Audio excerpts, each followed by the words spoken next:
अंशिका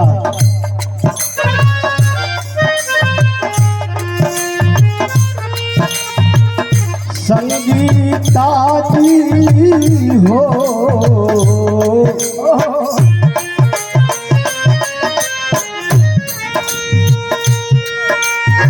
ये दो जाने एक जानी छोटी दीदी बाड़ी एक जानी बड़ी दीदी बाड़ी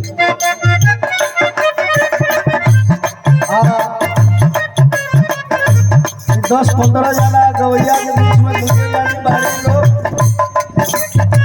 सुहाग रात के प्रसंग बतौली संगीता जी। हमार गीत बा कोनो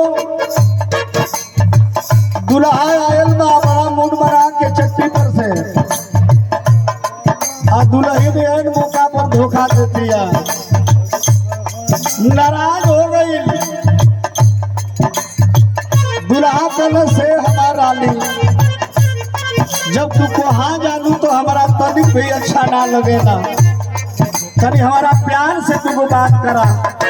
माने के तैयार नहीं थे दुल्ही, लेकिन ये मर्द तो मजबूरी होना है बना दुल्ही के। कैसे मास्टर तू रहे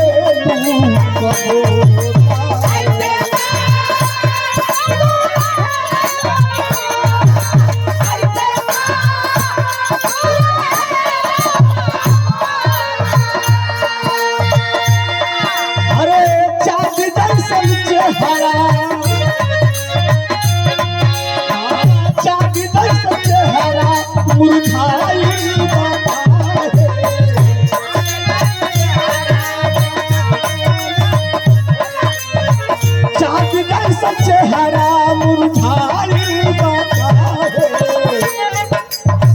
अखिया लुराई